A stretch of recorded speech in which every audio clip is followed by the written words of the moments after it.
ಮಲಗುವ ಹಾಸಿಗೆಯ ದಿಕ್ಕು ವಾಸ್ತುಶಾಸ್ತ್ರದ ಪ್ರಕಾರ ಬಹಳ ಮುಖ್ಯವೆಂದು ಪರಿಗಣಿಸಲಾಗುತ್ತದೆ. ಯಾವ ದಿಕ್ಕಿನಲ್ಲಿ ಮಲಗುವುದು ಒಳ್ಳೆಯದು ಎಂಬುದರ ಬಗ್ಗೆ ಹಲವಾರು ನಂಬಿಕೆಗಳಿವೆ.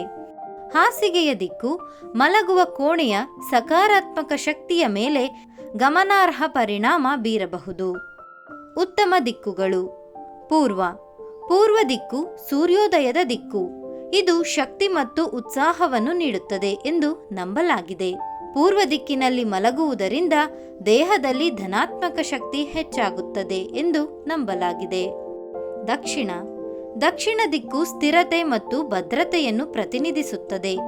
ವಾಸ್ತುಶಾಸ್ತ್ರದ ಪ್ರಕಾರ ದಕ್ಷಿಣ ದಿಕ್ಕಿನಲ್ಲಿ ತಲೆ ಇಟ್ಟು ಮಲಗುವುದು ಅತ್ಯಂತ ಶುಭಕರ ಎಂದು ಹೇಳಲಾಗುತ್ತದೆ. ಪಶ್ಚಿಮ ದಿಕ್ಕು ವಿಶ್ರಾಂತಿ ಮತ್ತು ಶಾಂತಿಯನ್ನು ತರುತ್ತದೆ ಎಂದು ಹೇಳಲಾಗುತ್ತದೆ. ವೃತ್ತಿ ಜೀವನದಲ್ಲಿ ಯಶಸ್ಸು ಸಾಧಿಸಲು ಬಯಸುವವರು ಪಶ್ಚಿಮ ದಿಕ್ಕಿನಲ್ಲಿ ತಲೆ ಇಟ್ಟು ಮಲಗಬಹುದು. ತಪ್ಪಿಸಬೇಕಾದ ದಿಕ್ಕುಗಳು: ಉತ್ತರ ದಿಕ್ಕಿನಲ್ಲಿ ತಲೆ ಇಟ್ಟು ಮಲಗುವುದನ್ನು ತಪ್ಪಿಸಬೇಕು ಎಂದು ಹೇಳಲಾಗುತ್ತದೆ. ಇದು ಆತಂಕ ಮತ್ತು ನಿದ್ರಾಹೀನತೆಗೆ ಕಾರಣವಾಗಬಹುದು. ಈ ದಿಕ್ಕಿನಲ್ಲಿ ಮಲಗಿ ಗಂಡ ಹೆಂಡತಿ ಸಂಭೋಗ ಕ್ರಿಯೆ ನಡೆಸಿದರೆ ಅನ್ಯೋನ್ಯತೆ ಕಡಿಮೆ ಆಗುತ್ತದೆ, ಮನಸ್ತಾಪ, ಜಗಳ ಉಂಟಾಗುತ್ತದೆ. ಈಶಾನ್ಯ ದಿಕ್ಕು ದೇವರ ದಿಕ್ಕು ಎಂದು ಪರಿಗಣಿಸಲಾಗುತ್ತದೆ. ಇಲ್ಲಿ ಹಾಸಿಗೆ ಇಡುವುದನ್ನು ತಪ್ಪಿಸುವುದು ಉತ್ತಮ. ಆದ್ದರಿಂದ ಈ ದಿಕ್ಕಿನಲ್ಲಿ ಕಾಲುಗಳನ್ನು ಇಟ್ಟು ಮಲಗುವುದನ್ನು ತಪ್ಪಿಸಬೇಕು. ಆಗ್ನೇಯ ದಿಕ್ಕು ಅಗ್ನಿಯ ದಿಕ್ಕು.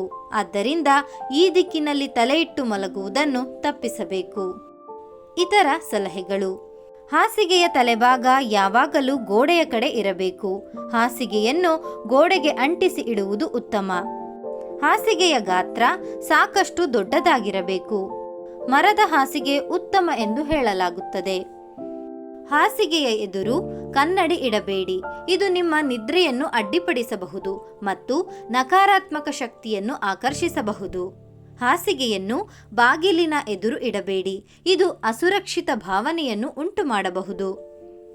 ಸ್ನೇಹಿತರೆ, ಗಮನಿಸಿ, ವಾಸ್ತುಶಾಸ್ತ್ರವು ನಂಬಿಕೆ ಮತ್ತು ಆಚರಣೆಯ ವಿಷಯವಾಗಿದೆ. ವೈಜ್ಞಾನಿಕ ಸಾಕ್ಷ್ಯಕ್ಕಿಂತ ಹೆಚ್ಚಾಗಿ ಇದು ಸಾಂಸ್ಕೃತಿಕ ಮತ್ತು ಆಧ್ಯಾತ್ಮಿಕ ನಂಬಿಕೆಗಳನ್ನು ಆಧರಿಸಿದೆ. ನಿಮ್ಮ ಮಲಗುವ ಕೋಣೆಯ ವಿನ್ಯಾಸ ಮತ್ತು ನಿಮ್ಮ ವೈಯಕ್ತಿಕ ಆದ್ಯತೆಗಳನ್ನು ಅನುಸರಿಸಿ ಹಾಸಿಗೆಯ ದಿಕ್ಕನ್ನು ಆರಿಸಿಕೊಳ್ಳಿ.